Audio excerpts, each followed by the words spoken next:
when you hear the word first impressions, I want you guys to think of all the encounters, all the times where you see someone new for the first time. I also want you to consider the phone conversations and email and text communications that you have with people also in this way.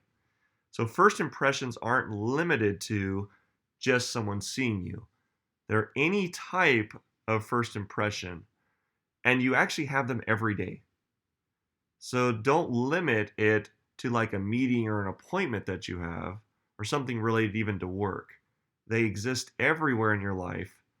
And if you don't think that they have impact on your relationships, on how you interact with others in the future, and how you get what you want out of life, then this training is for you. All right. So first off, I want to just set this up. It's human nature to judge. Like we just do it. We're like out of all creatures, we are the most judgmental. In fact, most creatures on the planet don't even have the capacity to judge the way that we do. They might choose like, run or walk, eat or don't eat, but it's not like a judgment. What the kind of judgment we're talking about is the kind you cast on others where you start making up stories, you start adding meaning to the thing that's over there when it comes to human beings. So when you meet someone face to face, 93% of how you are judged is based on nonverbal data. So there you are, you meet someone, and poof, 93% of it comes from nothing you even say. Only 7% is influenced by the words that you speak. So we've got this huge number, this huge like turnover on maybe how we think it works. Think of yourself in a conversation and notice what you focus on. Notice where you put your attention. Did you spend it on how you got up in the morning and got yourself ready? Did you check the mirror before you had the appointment?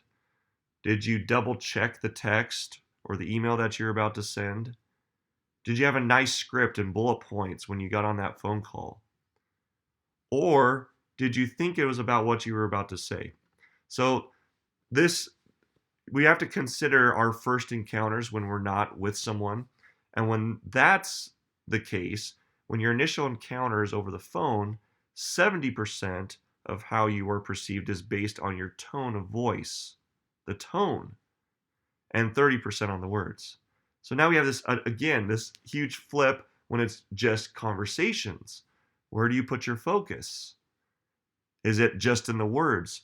Or did you even take time to think that how you were going to say and the energy behind your words was going to make way more of a difference than what you actually were going to say?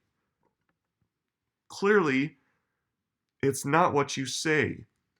It's it's not what you say. It's the way that you say it. Or also the way that they see it. So it's going to be both. It's going to be the way you say it, depending on if like there's no way for them to see you, but if they can see you, it's what they see. Now, this doesn't have to do with content delivery, guys. This doesn't have to do with like how the training gets received. Most of you, we've had a first impression. So like how I deliver this isn't going to matter because you already have a first impression of me. And then I do multiple impressions over and over and over and over again that starts to change and mold that first impression that I gave you a long time ago. So I'm not saying ignore what you're saying. I'm not saying ignore those other parts because as soon as you're done with your first impression, you're off and running. Like you're off to the races basically with whatever it is your intention is to do. Make sure to say thank you. Thank you is a huge word that just doesn't get expressed. And although research shows your words make up a mere 7% of what people think of you in a one-on-one encounter, don't leave them to chance. Like, don't leave this idea that the percentages are just already fixed and working against you. There are some things you can throw in there that would really elevate the level of what your first impression is with them. So we're going to tap into this 7%, or when we're on a call, we're going to tap into this 30%. Express some form of thank you when you meet the client. Perhaps it is, thank you for taking your time to see me. Like, just thank you for doing that. Or thank you for joining me for lunch. They may not have bought lunch, but you just thank them for coming. Clients appreciate when you appreciate them. A thank you goes a long way, guys. Dress the part, like this guy. There is this illusion that once you have made it, that the rules of first impressions go away. I can't tell you how many times I have the conversation around how we dress and what we're wearing, that people think they think they're somehow out of the statistic, that like this 93% doesn't apply to them. It's crazy. Even celebrities and those who have made it dress the part. Like, there might be, these exceptions. There's always exceptions to the rule. And one exception that I would grant is someone that's a household name. The president. He comes up and he's in his pajamas at your door. You're going to let him in, right? You're going to have him come in, sit down. And that's because the first impression is already imprinted in your mind, even though you've never met him personally. So wasn't the first impression already complete? And where was that? And what did that look like? Getting dressed for your surroundings is also important. So it's important to consider where you're going, or what you're doing that day, or who you're meeting with, or what those surroundings are going to look like. So I've always heard this, and I've heard this in multiple trainings, like you would match where you're going. So if like you're a sales guy and you're going to go to a construction site to sell wood beams, you'd get on like clothes that would kind of match that environment. You might get some boots, some nice blue jeans, a white button-up shirt, and have it tucked in. And I'm saying that that's actually not the case either. I'm going to give you an edge on this, and it's not dress the part for your surroundings. It's dress up. Dress up based on your surroundings. And here's why. The rule of thumb around this is when you're dressing a level above, you're always safe.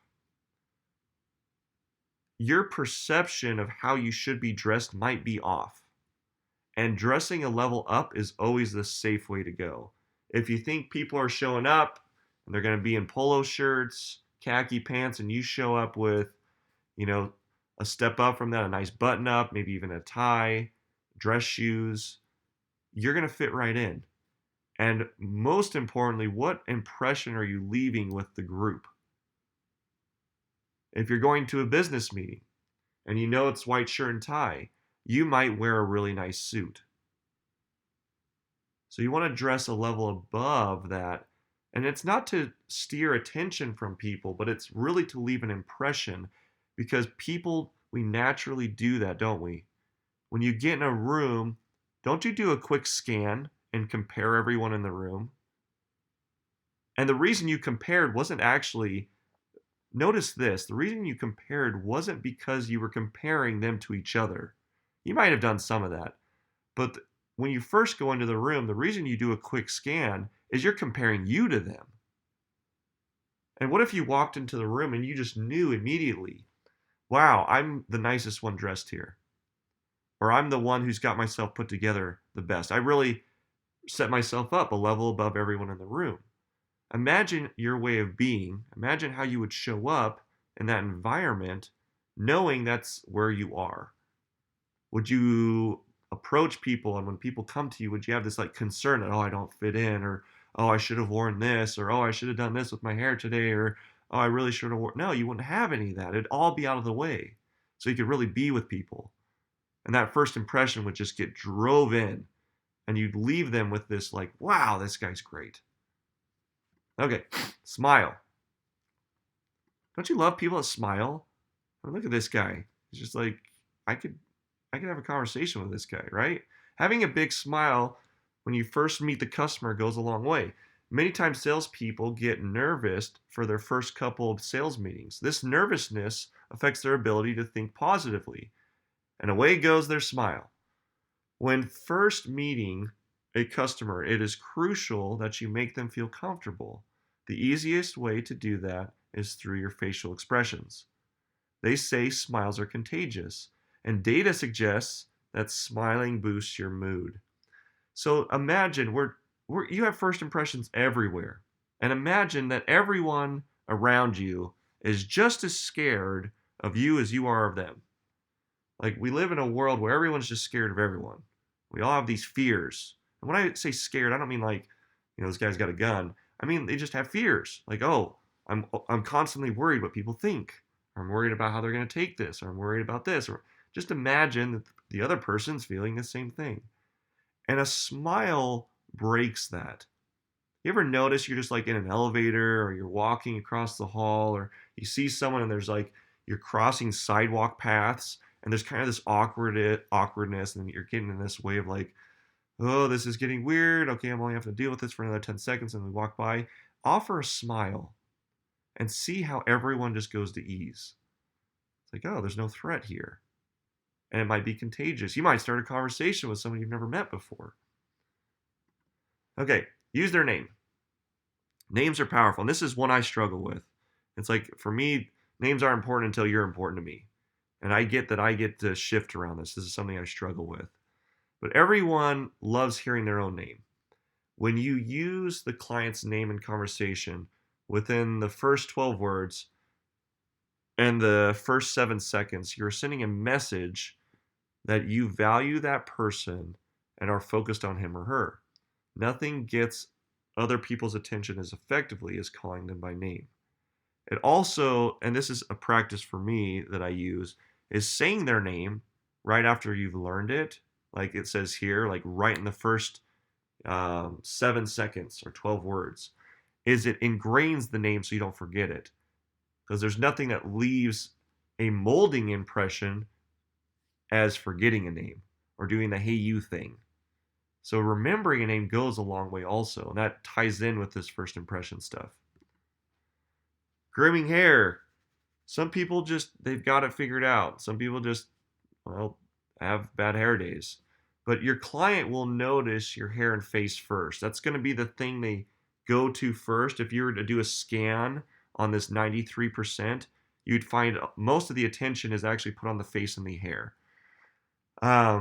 Putting off a much needed haircut or color job may cost you the deal. We had a guy come in with like purple and pink hair, and it took me, the first impression I got of him was like, nope, we're not doing this. It took me an hour sitting with them to get over that, to get like, okay, these guys are actually professionals in their field. An hour.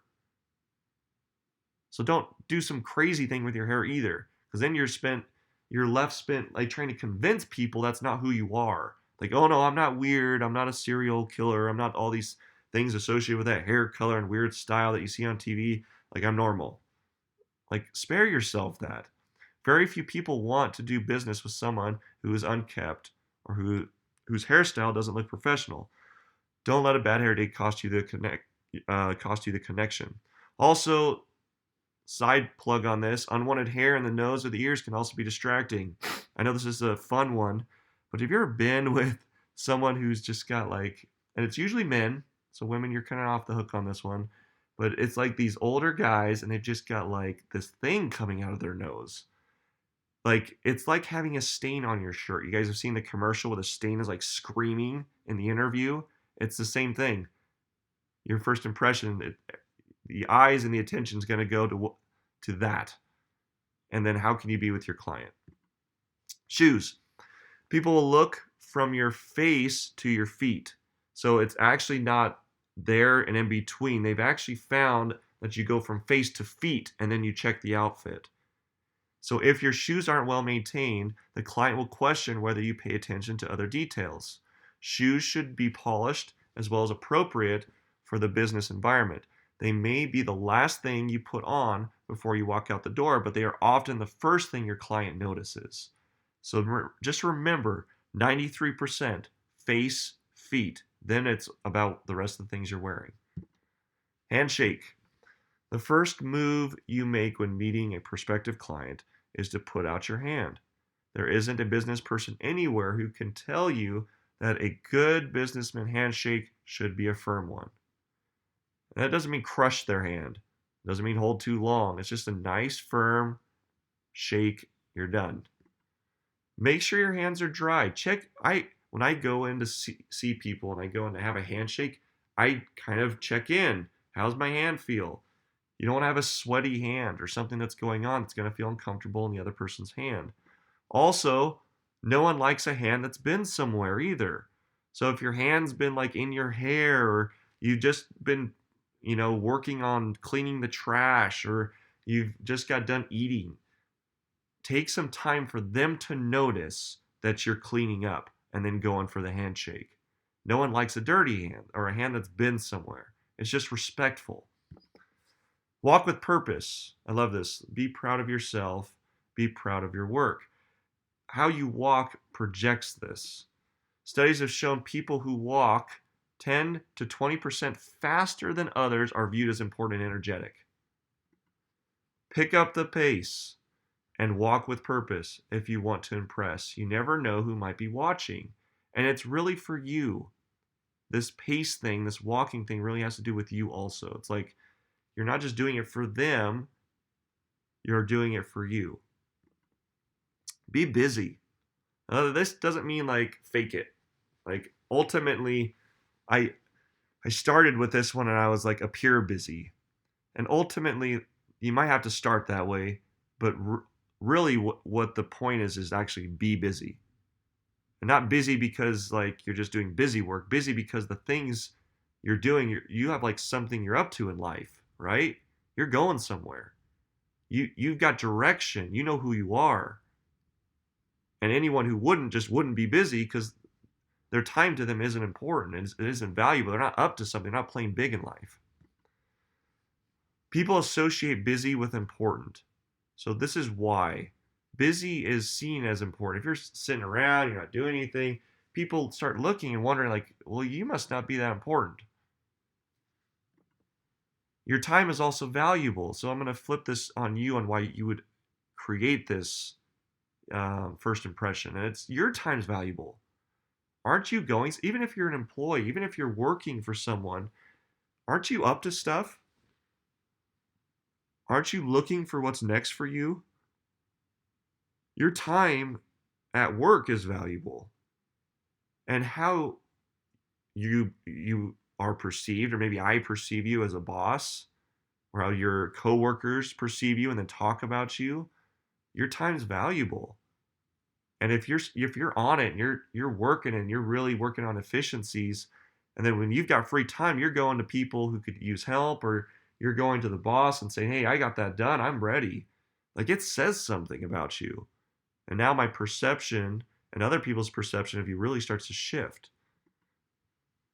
Other people's time is also valuable. So when you're with someone, you honor the code because you're about your life and you're about like the things that you're up to. You also get that that's what other people get to be about.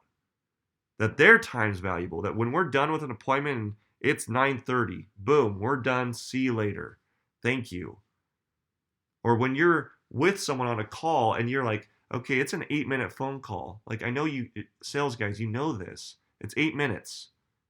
You honor their time because their life is up to something too. It's like, hey, I got to go because I'm really busy. But I also get that you're probably really busy too. And you've got some stuff to think about and you got some things to do. So like off you go. Don't let your meetings run over. It's the same thing. This value of time. Like don't let those meetings go over. If the meeting is done, finish it. If you're under and a 15-minute meeting turned into 10, be done.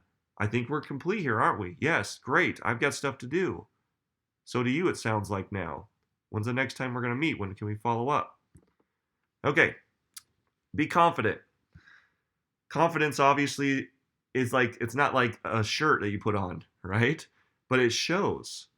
Share what and who you are with confidence. So whatever you're up to, be confident around it. Know who you are. Know what you're selling. Know what you're about. And be confident around it. This doesn't mean you can't make mistakes or not have the answers. So here's all the things that's like our misperception of what confidence is. When I make a mistake, I own it. Like, oh yeah, I did that. Be confident that you made a mistake. Like it's just it breeds confidence. Making mistakes doesn't mean you're not confident. Acknowledging you made a mistake does. You get it? You hear that? So making mistakes is completely okay. Also, I know there's some of you that like to have all the answers, even when you don't. And not having the answer and how you say it is confident also. You know what? I don't have the answer to that. I will get right back to you about that. In fact, I know that I can find the answer. Wow, that's confident about not having the answers, is it? Or isn't it? Confidence is a way of being. It's really about who you are. And if you are a person who is confident, then that's how you'll show up. The reason you don't is because of who you think you are. This person that you think you are that isn't true, isn't really that person. And you think you have access to shifting that. You think you have access to changing that way of being. And you actually don't. The way you get access to confidence is you get okay with who you really are or who you're showing up as. So if someone you see yourself as is not confident, be okay with that one. And you'll start to see what emerges. When you go into proving you are confident, you're bringing the non-confident belief with you. And that's what creates the resistance around you actually having confidence. It's fake. It's not authentic, and we're going to talk about that in just a minute. When you know you will share authentically, there is nothing to hide, and how you will show up as confident. It's really backwards, guys. This whole thing around first impressions, way of being, getting what we want, it's backwards. Compliment. Say something nice. People love a genuine compliment. If you see something nice, say something nice. I've got this actually on my board in my office. See something nice, say something nice. This can be as simple as complimenting their level of integrity of being on time. Like, wow, it's great that you showed up on time. You know, I don't know a lot of people that do that. Or thank you for being early. See, and you can see how like the compliments tie in with the thank yous a lot of times. And that's fine. You don't need to like have a checklist. Oh, I need to do both. No, it's just compliment. Say something nice. Or it can be as simple as what shoes they're wearing. You can compliment an item of clothing that they're wearing, or you notice that they spent attention on how they showed up that day. Compliment that, and it'll put ease into the conversation. All right, last but not least, don't be fake. Be authentic. This may seem to go against everything we just said. This dressing nice, is getting the stuff ready, like smile. Like I feel like what you're asking me to do isn't real, Matt. It doesn't come natural for me. Well, guess what? You're right, it doesn't. Because you're constantly in resistance around it. You're constantly in resistance around proving who you are. And you're going to find access to really being that by being authentic. Being authentic or telling one on yourself may seem weak or powerless. You'll notice, and it just occurred to me I did this, but you'll notice on the slide where we were talking about names, like I get that's something I'm not good at. Like I get it. And so the way I get access to having it show up more is in a way I tell one on myself. It's like, guys, I'm not good at names. And I get that. And I get it's not like I was born that way or it's in my DNA. I get it has to do with me. But by giving it up and just being okay with not being good with names actually gives you access to something. One, it shows up authentic. Two, I'm not dragging around, I'm not good at names anymore. I can be free of that, and guess what might show up? It is actually the opposite, because what does it take? What does it take from you to be authentic? What is the word? And we're talking about first impressions again, and there you are, first impression, and you're going to go into telling one on yourself? Are you kidding me? But what would it take to do that? What would it take to be authentic, even in a first impression? And for me, the word's courage. And when I meet people who are authentic, when I meet people who go into this level of authenticity or telling one on themselves, or they share in a way that really moves you, I get that it takes courage to be like that. And there are very few people in the world that have the access to that. And it's powerful. Try it on and see what you get. See what results start showing up. See this thing around your way of being start to shift, that people in your life and those that you have first impressions with really start to change. Because that's what I see for you. That's the vision I see for you guys, is taking this on will really shift those phone calls, those conversations, the just a glance and across a hall, that those things would drastically shift for you, that you'd go, oh my gosh, this is awesome. I get this, and I get that this works for me, and this is something I'm really going to put attention to.